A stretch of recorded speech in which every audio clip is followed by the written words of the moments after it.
It's now time for Remember When with Uncle John. John Guess, Ouachita County's resident storyteller and local historian.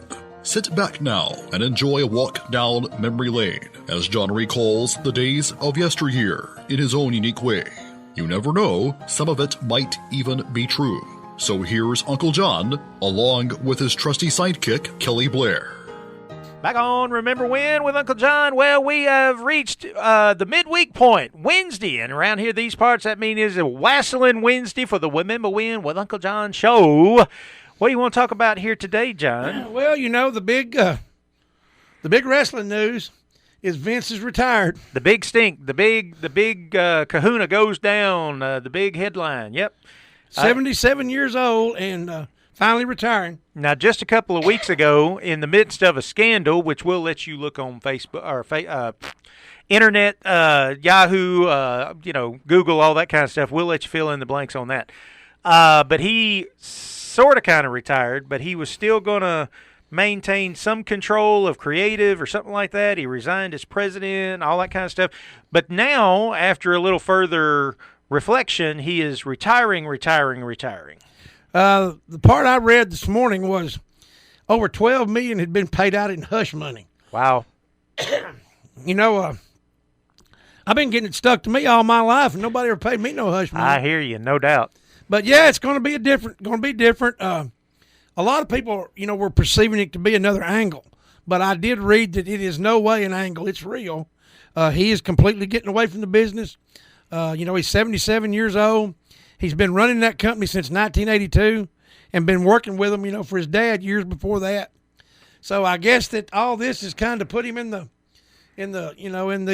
position to finally retire, and we'll see what happens, Oh, yeah, absolutely. And again, this has been coming for a while back before their own issues came up, but he had named his son-in-law, Hunter Hearst Helmsley, Triple H, Paul Levesque, whatever you want to call him, had named him, as vice president, had put him in charge of NXT, some various things about that. Stephanie's been in charge of creative for a while.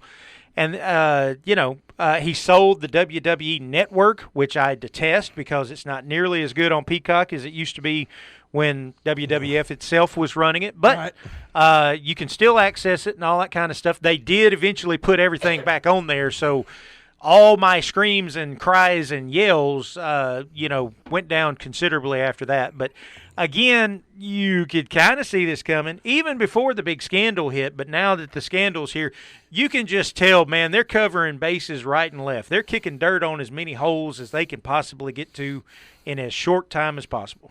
All of it had to come to it couldn't go much farther the way it was. Sooner or later, it had to come to fruition that things had to change. I don't know how it'll change without him there, because even when everybody else was taking turns running it, he had the final say. Oh yeah, absolutely. So it'll be interesting to see what happens. He was still chief head Indian in charge, CEO, whatever you want to call it.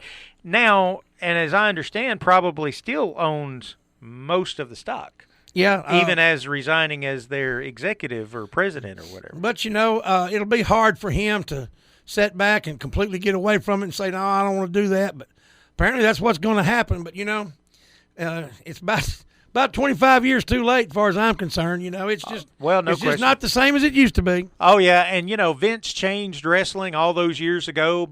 He took over his father's company in 1982. Easily by 1992, maybe even by, let's say, 88 or 89, he had completely changed the business. Everybody had gone to pay-per-views. He was kind of like taking 5-card stud and turning it into no-limit poker, Yeah. So he changed a lot of things. Nobody could have anticipated what happened with COVID. I remember Vince making a special appearance on one of the shows after a dismal, just an embarrassing pay-per-view number had come in from the night before. And they showed up on Monday Night Raw, and he had Triple H and Stephanie and Shane in the ring with him. And he said, "We will do better." Jury's out on that because that was a couple of years ago. I don't know if it's got a whole lot better, but a lot of different things going on. And, what's sad is that a guy who revolutionized the business and in a lot of ways made it better. Not all of them. A lot of things he made worse. But what he's going to be remembered for is the guy who killed the territories and who had to get out of wrestling in 2022 over a scandal. Well, I'm going to tell you right now from a personal standpoint, they say he's worth $1 billion. Hey, probably easily. If I was worth $500 million, $12 million wouldn't cover the tracks I'd have to fix. I'm telling you that right now. Oh yeah, if I had that much money, they wouldn't be enough.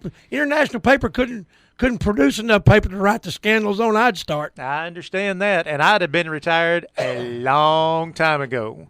When they write those stories that say, he's in a scandal, it would have been former owner and CEO and all that. Hey, folks, that's going to wrap up Remember When with Uncle John here for today, but we want to thank the Prescott Raceway, Sherwin-Williams House Paint, ProMed Ambulance Service, The Shopper's Guide, and be sure to find our podcast. You can find us on YouTube and everywhere else that you find podcasts. We'll see you tomorrow, John. And New Hope Extreme Wrestling is having homecoming this Saturday, 800 South Mockingbird, Hope, Arkansas, at 6 o'clock. Give them a good morning, check them out.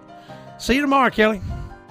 You've been listening to Remember When with Uncle John on Y95. This broadcast can be heard each weekday morning at 6:45 on South Arkansas's favorite station, Y95.